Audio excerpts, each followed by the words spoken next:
तो म्हणला नाही महाराज, आज मच्छी पकडायला जाणार नाहीये, वादळ आहे, खूप मोठा पाऊस येणार आहे. म्हटलं मूर्ख माणसा, मी माझ्याकडे खूप पगार देऊन हवामान तज्ज्ञ ठेवलेला आहे. त्यांनी सांगितलं तुम्ही जा, खुशाल, काही होणार नाहीये. राजा पुढे गेला, खूप वादळ झालं, पाऊस आला, त्रेधा तिरपीट झाली.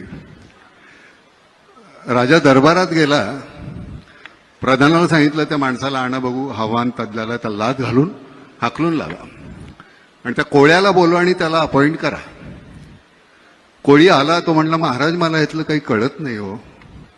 तो म्हणलं मग त्या दिवशी कसं सांगितलंस पाऊस येणार, वादळ होणार? तो म्हणला माझ्या गाढवानं कान खाली टाकले की मला कळतं पाऊस येणार वादळ होणार. तर म्हणलं मग ठीक आहे, गाढवाला अपॉइंट करा. म्हणजे राजेशाही गेली, लोकशाही आली, पण ती अपॉइंट करण्याची पद्धत काही गेलेली नाही अजून. तर ही जी गंमत आहे, अरविंद इनामदार आमचे जे कमिशनर होते, त्यांची एक पद्धत होती बोलण्याची. या देवा, कसं काय देवा, काय आणू का तुम्हाला, काय देवा. त्यांच्याशी बोलताना एक दिवस ते म्हणाले, ना मला काही कळत नाही, आमच्या पोलीस खात्यातल्या लोकांना, काही मंडळी ना, सगळ्यांना नाही, पण ते का पैसे खावेसे वाटतात. अहो आम्हाला जेवढा पगार मिळतो का नाही तो खर्च होत नाही हो. त्या माणसाची म्हणजे शेवटपर्यंत अरविंद इनामदारांच्या घरी ब्लॅक अँड व्हाईट टीव्ही होता, अरविंद इनामदार गेले तेव्हा सुद्धा.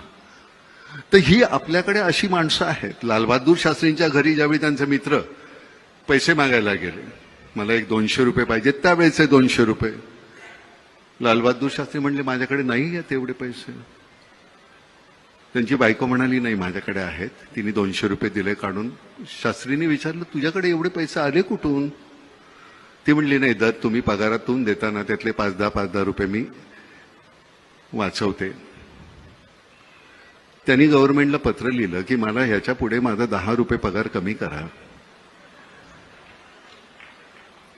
यशवंतराव चव्हाण गेले त्यावेळी त्यांच्या खात्यावर 25,000 रुपये नव्हते. आपल्या मंत्र्यांच्या म्हणजे साधा आपला नगरसेवक आज निवडून आला की पुढच्या वर्षी तो कोट्याधीश असतो, त्याची चौकशी का नाही होत? म्हणजे मला कळतं की हा भ्रष्ट आहे,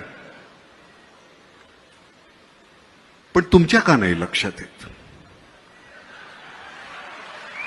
त्याच्यावर कारवाई व्हायला पाहिजे की नाही एकनाथराव? म्हणजे तुम्ही मी 100 रुपये आल्यानंतर 30 रुपये इन्कम टॅक्स भरतोच, 18 रुपये तुम्ही अजून जीएसटी